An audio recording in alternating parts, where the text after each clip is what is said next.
Gladiatorial combat likely originated as a funerary rite among the Etruscans, a pre-Roman civilization in Italy.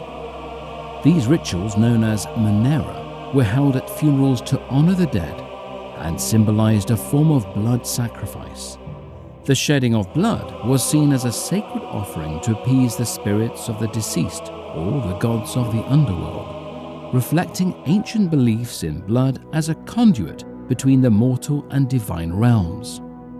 In early Etruscan and Roman funerary traditions, violent displays, including gladiatorial combat, were viewed as a continuation of even older practices, such as human sacrifice, described by Herodotus and depicted in Etruscan tomb paintings. Over time, as society evolved, these grim rites took on a performative aspect.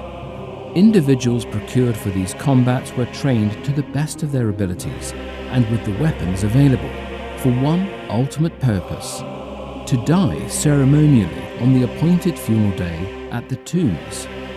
This practice earned gladiators the name bastari, or funeral men, a grim reminder of their origins as sacrificial participants. The practice sometimes extended beyond tradition and into coercion. For instance, in the 1st century AD, the people of Palenzo forcibly delayed the burial of an official until his heirs were compelled to fund a gladiatorial show.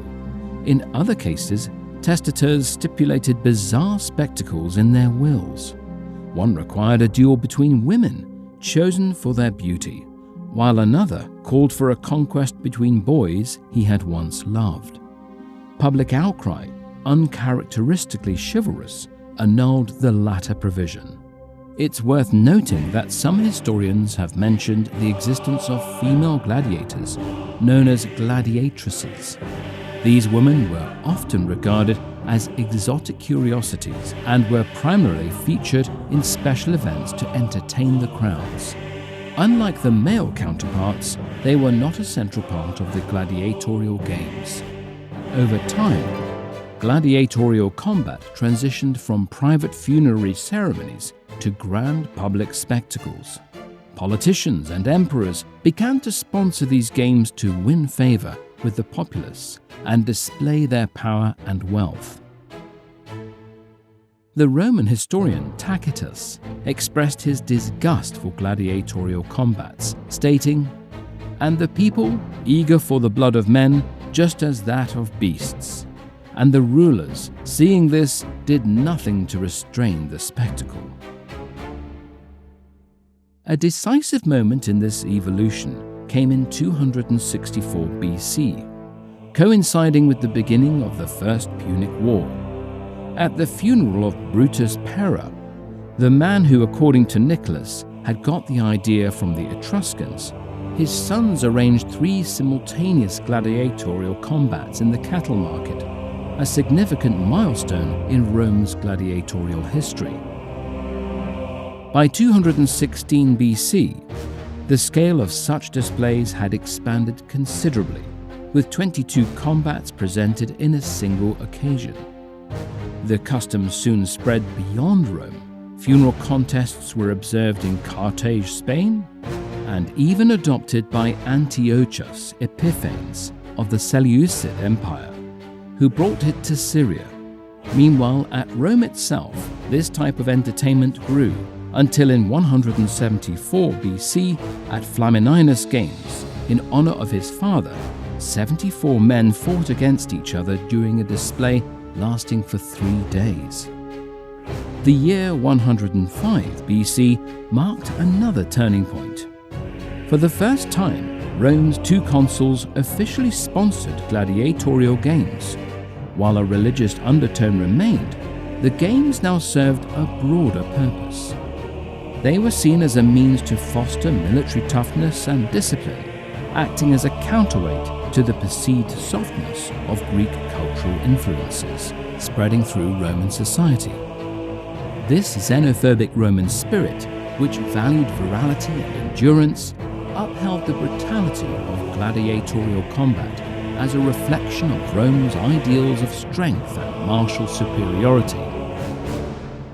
The Stoic philosopher Seneca of ancient Rome condemned the crowds and described the disadvantages of the human soul, stating, "What of the man who comes for the spectacle and feeds his pleasure on the blood of men? That man is guilty of murder, though his hands are unstained." Thus, what began as a solemn funerary rite evolved into a cornerstone of Roman entertainment, blending ritual, politics, and a spectacle into an enduring symbol of Rome's complex relationship with power, death, and the public display of violence. If you've made it this far, you might be reflecting on the brutality of gladiatorial combat in ancient Rome, questioning how much spectacles were not only allowed, but celebrated. Two men locked in a colosseum, fighting to the death for the entertainment of the masses. How could anyone derive pleasure from such violence? Yet, before we rush to condemn ancient Rome, perhaps we should take a closer look at our own society. We may no longer pit individuals against each other in an arena, but we've elevated the concept to a global scale. Today, it's not two men, but two nations waging war, fighting to the death, often for causes that amount to nothing. And when one war ends, another begins.